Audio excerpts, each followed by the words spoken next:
দেখবেন সকালবেলা মাছ মাংস বা কাঁচা বাজার যেটাই করা যাক না কেন অনেক টাটকা এবং কিন্তু ফ্রেশ আর কি পাওয়া যায়।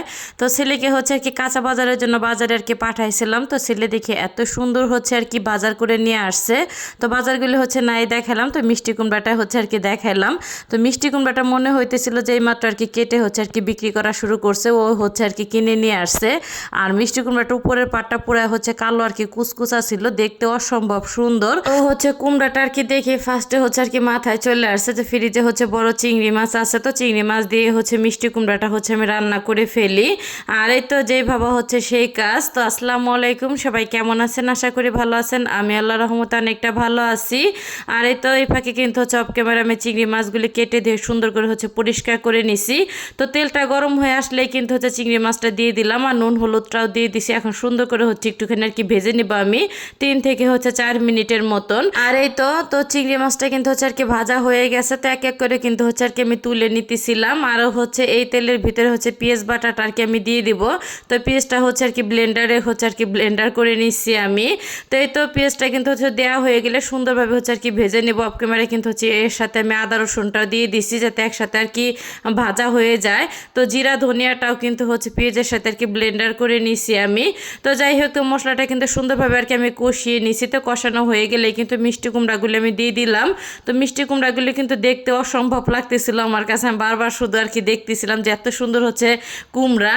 আর এতে স্বাদ মতন একটুখানি আর কি লবণ দিয়ে তারপরে হচ্ছে কাঁচামরিচটা দিয়ে সুন্দরভাবে নেড়ে চেড়ে হচ্ছে ঢাকনা দিয়ে আর কি আমি ঢেকে হচ্ছে বেশ কিছুক্ষণ আর কি রান্না করে নেব। তো এই ফাঁকে কিন্তু হচ্ছে অফ ক্যামেরা আমি আর কি ঝোলের জন্য আর কি পানিও দিয়ে দিছি যাতে একবারে হচ্ছে আর কি সেদ্ধ হয়ে যায়।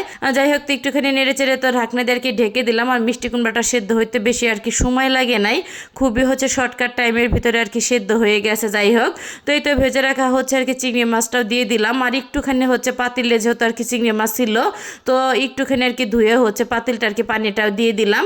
তো আবারও ঢাকনা দিয়ে ঢেকে কিন্তু হচ্ছে বেশ কিছুক্ষণ আর কি আমি রান্না করে নেব। তো হচ্ছে আবারও 5 থেকে মনে হয় 6 মিনিটের মতন হচ্ছে আমি রান্না করে নিছি। আর এই তো পাতিলটা কিন্তু হচ্ছে আর কি হাত দিয়ে একটুখানি আর কি ঝাঁকিয়ে নিতেছিলাম, কারণ হচ্ছে চামিচ দিয়ে অতিরিক্ত নাড়াচাড়া করলে হচ্ছে কুমড়োগুলো আর কি ভেঙে যাবে। আর কুমড়োটা হচ্ছে অসম্ভব আর কি ভালো ছিল, একদম আঠালো টাইপের আর কি।